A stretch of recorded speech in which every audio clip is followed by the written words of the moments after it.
But again, it's knowing kind of where your kids' superpowers are, where are their vulnerabilities. And right, if your kid's really good about right noticing the clock and seeing that it's time, let them have that, right? You don't have to kind of baby Yeah. them into the, well, you got 5 minutes. But if your kid needs that, you've got 5 minutes, then do that. It's not enabling, it's those supportive measures. It's the Right. things Yeah. And they need to be successful. that's that again, key one that to dig in later about that enabling versus supporting or enabling versus accommodating. Yeah. And yeah, that's a big one. But yeah, I do remember what I was going to say though, is that idea of, like you said, the burden on parents is to figure out what's going to be the problem areas for their son or daughter. And I think it's also important, like in the long run, for them to understand that about themselves, right? At some level, to recognize, oh, I don't do well in noisy, crowded situations, or I can be in here for about 10 minutes, but then I'm going to need to take a break, right? So then you help them learn strategies over time if they can. I mean, you take advantage of the things that like I said, leverage the things that they're good at. Like, say, if your son's really good at time telling or knowing when a certain time comes, then yeah, you can use that. I mean, Mhm. use it, but Yeah. you can help him learn to use it to his advantage, right? Rather than it being something that's a Yes. problem. That Um, it being too distracting. I want to talk about you talked about that kind of front loading space for right knowing, hey, we have to go do this loud, noisy thing. We used to make my son go to my daughter's band concerts. mm, We don't want to go either, but we all had to go. But it was letting him know not only, hey, it's going to be this long, we're just going to watch your sister play, then we can leave, or he could leave.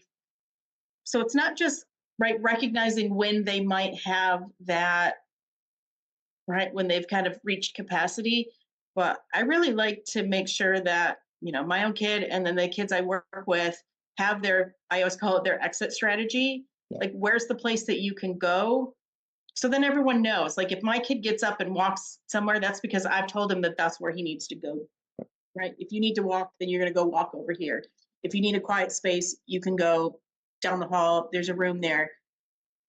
If you can get all that kind of prearranged, I think that helps reduce the anxiety too, because the situation is anxiety inducing enough, but then they don't know where to go or how to fix it. yeah. If there's no Makes plan it B or even no worse. exit plan or Yeah, if you've something, got yeah, exit plan, yeah, it's exit strategy. Like, hey, if you're at the family gathering and it gets too much, right? It's okay if you go down and go to grandma's room for a while and just sit in there and do yeah. whatever you need to do. I think Yeah, or kind of, bring like, hey, you need, this to be a noisy place. Maybe bring your noise canceling headphones, or make yep, sure you're dressed comfortably. We're going to be outside, or something like that. You know what I mean? yeah, But yeah, I like the idea of, particularly on vacations. I use this one a lot for some reason. Like, have a plan B, so the rest of the family yeah, doesn't feel like they're being held hostage. Like, okay, well, if they're old enough, can your son or daughter just stay back at the hotel and hang out at yeah, the resort or something like that? Or can you, if you want to go to a museum and they don't want to go, or they get bored, then they go out and sit on that bench right in the lobby or something like that, and we'll come get you. Or mhm,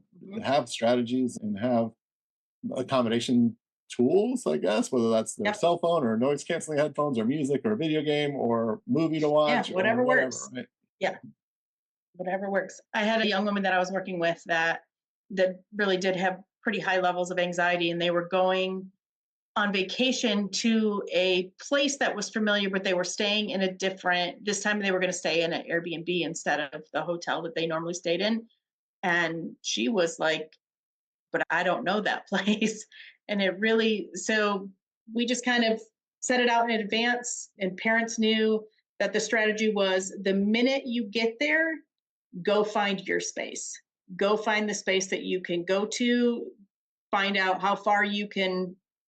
She was older and was able to, go outside if she wanted, right? But here's the parameters. If you're going to take a walk, go walk over here. Like, they had it all figured out before they did anything. So when that situation arose, then she already had the game plan. And she knew, oh, okay, I'm just going to go take my walk now. And Yeah, everyone knew that's where a she great was. example of that front loading idea, right? To try to make a plan in advance when possible and try Yeah, to because figure trying out to the figure it out right in that moment. And right, we know when you're in that fight or flight and people are like, well, try this, try that. And right, they're just throwing stuff at you. And when you can't think clear, like, everything's going to sound stupid. And your kid will probably tell you that. That's really stupid. I don't want to do that.